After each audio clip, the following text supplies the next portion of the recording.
स्वागत है आप सभी का पुनः एक बार कृष्णा का पाठशाला में।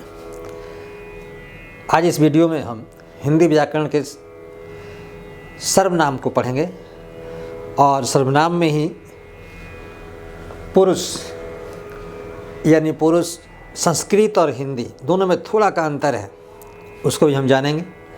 आइए उसके पहले ठंड बहुत बढ़ा हुआ है, ठंड ज़्यादा लग रही है, तो ठंड से बचने के लिए विशेषकर ध्यान रखें कि ताज़े पानी से स्नान करें, ताज़ा पानी पिएं, मन को भी हमेशा ताज़ा रखें और दूसरे को भी ताज़ा रखें। यानी कभी ऐसी वाणी न बोलें कि दूसरे को भी बुरा लगे।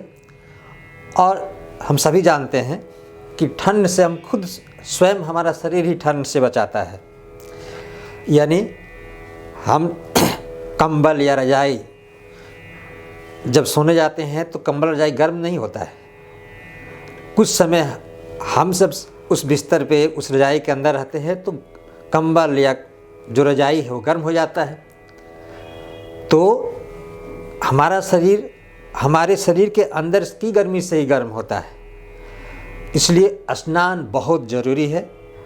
स्नान में शरीर के जो वायुरंध्र है, जो छिद्र है, जो बाल वाले हैं शरीर पे, ये साफ़ रहते हैं। ये जब साफ़ रहेंगे तो हमारे शरीर की जो गर्मी है, जब हम कपड़ा पहनते हैं तो शरीर की गर्मी जो है बाहर निकलती है, उस कपड़े से रुक करके शरीर को गर्म करती है। ज़रा सोचिए हम स्नान ही ना करें, शरीर का वायुरंध्र जो है पूरा मैल से भरा हुआ हो तो ठंड लगना स्वाभाविक है। क्योंकि दो चार स्वेटर पहन लें, कंबल भी ओढ़ लें, लेकिन गर्म कौन करेगा? शरीर की गर्मी आपकी बाहर निकले तब तो। इसलिए स्नान बहुत ज़रूरी है और गुनगुना पानी पीना और वैसे भोजन करना जो थोड़ा गर्म हो। तो आइए अब हम पढ़ते हैं। सर्वनाम व्याकरण के 5 भागों में वर्ण विचार पहला, शब्द विचार, और शब्द विचार में जो बंटवारा किया जाता है, जो अर्थ के अनुसार, कार्य के अनुसार, रचना के अनुसार, उत्पत्ति के अनुसार, प्रयोग के अनुसार, उसमें जो ये प्रयोग सबसे जो एक कार्य के अनुसार जो बंटवारा किया जाता है शब्द का, अकॉर्डिंग टू वर्क, जिसे हम इंग्लिश में पार्ट्स ऑफ स्पीच कहते हैं, तो उसी में सबसे पहला जो आता है नाउन, संज्ञा, और दूसरा है ये सर्वनाम। तो सर्वनाम संज्ञा के बदले जो प्रयोग में आता है वो सर्वनाम कहलाता है। संज्ञा के बदले प्रयोग में आने वाले शब्दों को हम सर्वनाम कहते हैं। अब सर्वनाम के 6 भेद, यानी 6 जो है सर्वनाम के भेद होते हैं। पहला है पुरुषवाचक सर्वनाम। तो पुरुषवाचक सर्वनाम 3 वर्गों में बांटा जाता है, जिसको हम पुरुष के नाम से जानते हैं। अंग्रेजी में भी आपको पर्सन पढ़ना होता है, first person, second person, third person. अंग्रेजी और हिंदी में सटीक है, सीधे है। तो अंतर क्या है संस्कृत और हिंदी व्याकरण में, पर्सन में? हिंदी व्याकरण में और संस्कृत व्याकरण में यहाँ आप देख रहे हैं उत्तम पुरुष फर्स्ट पर्सन, ठीक है, मध्यम पुरुष सेकंड पर्सन, अन्य पुरुष थर्ड पर्सन। संस्कृत में बीच का ज्यों का त्यों रहता है, बीच का ज्यों का त्यों रहता है, और जो ऊपर वाला जो है नीचे आ जाता है और नीचे वाला ऊपर चला जाता है। ये जब हम संस्कृत व्याकरण में पढ़ते हैं तो क्या पढ़ते हैं? प्रथम पुरुष, मध्यम पुरुष, उत्तम पुरुष। लेकिन इसमें उत्तम पुरुष कहाँ है? ऊपर है। यानी संस्कृत व्याकरण में उत्तम पुरुष नीचे, यानी फर्स्ट पर्सन नीचे हो जाता है और ये थर्ड पर्सन ऊपर हो जाता है, ठीक है। प्रथम पुरुष यानी अन्य पुरुष, प्रथम पुरुष को हम अन्य पुरुष कहते हैं। तो बस यही अंतर है, बाकी ज्यों का त्यों रहेगा।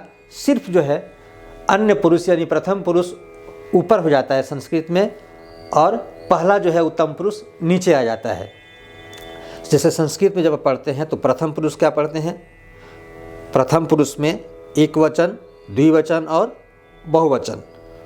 तो सह तौ ते, वह वे दोनों और वे सब संस्कृत में होता है। लेकिन यहाँ देखिए थर्ड पर्सन नीचे, ये नीचे आ गया है, वह जिसके बारे में बात किया जाए। दोनों में यही अंतर है सिर्फ। तो पुरुषवाचक सर्वनाम का 3 रूप होता है, उत्तम पुरुष, मध्यम पुरुष और अन्य पुरुष।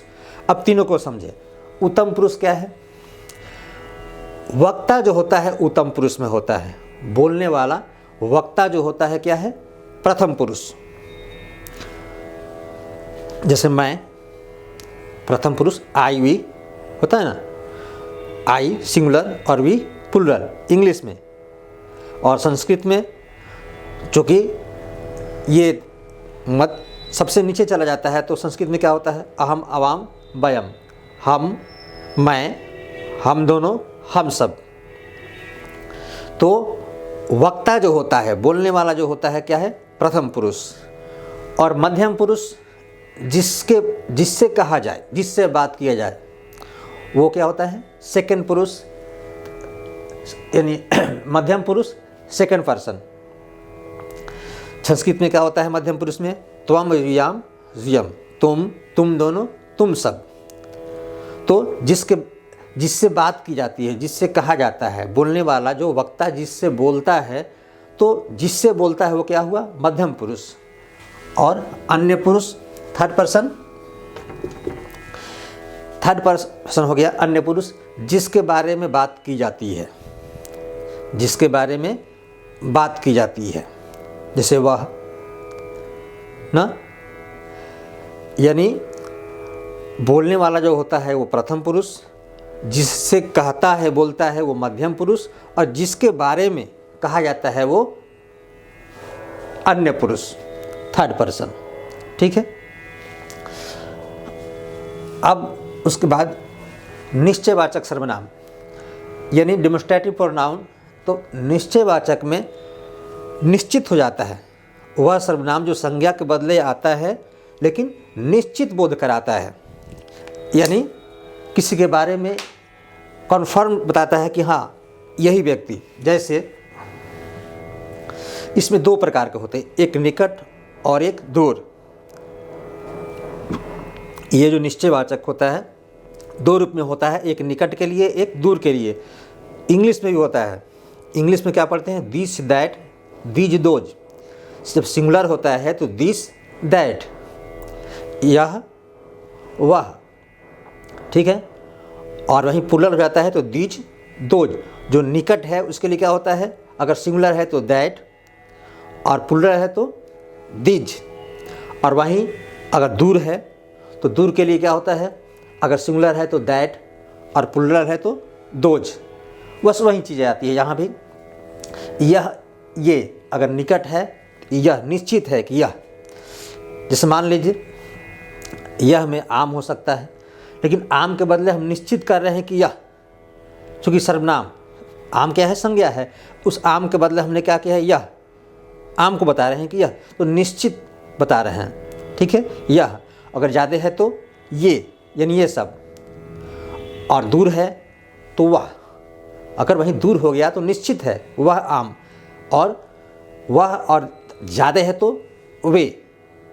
इस तरह से निश्चयवाचक सर्वनाम में आपका 2 रूप होता है, निकटवर्ती और दूरवर्ती। अब है अनिश्चयवाचक सर्वनाम, इनडिफिनिट प्रोनाउन, यानी जिसमें निश्चित ना हो। संज्ञा के बदले वह सर्वनाम जो निश्चित बोध न कराए। जैसे कोई कुछ,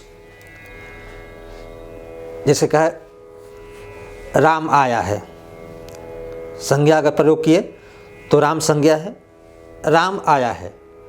लेकिन उसके बदले अगर ये कहें कि कोई आया है, तो अब राम आया है कि श्याम आया है, कौन आया है, निश्चित नहीं है, कोई आया है। ठीक है। कुछ लाया है। अब कुछ में कुछ भी हो सकता है, निश्चित तो है नहीं, तो ये अनिश्चित है।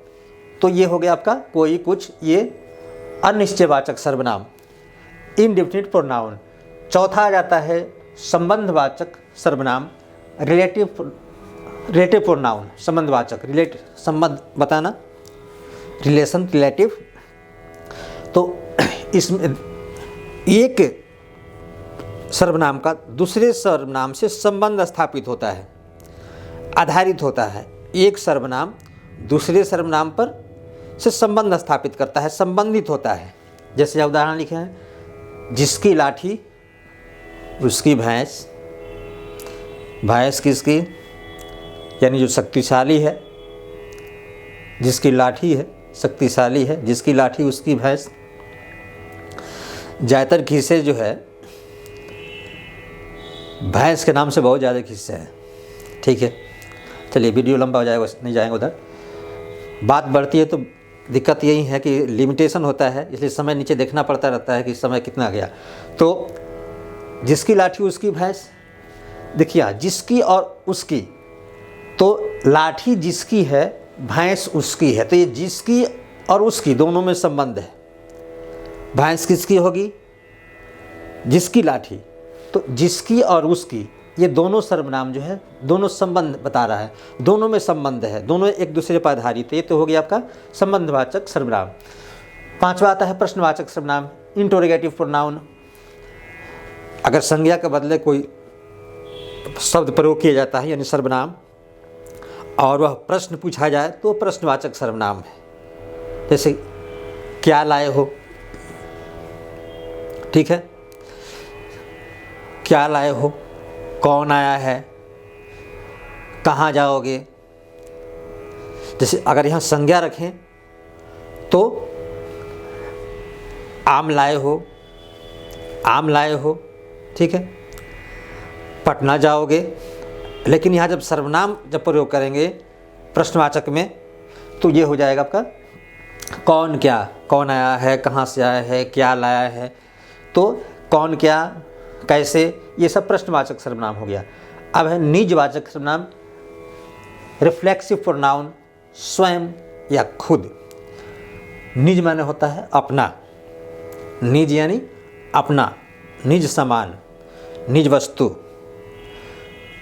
तो जो स्वयं के लिए शब्द, जो सर्वनाम स्वयं के लिए प्रयोग किया जाता है वो क्या है, निजवाचक सर्वनाम, स्वयं खुद।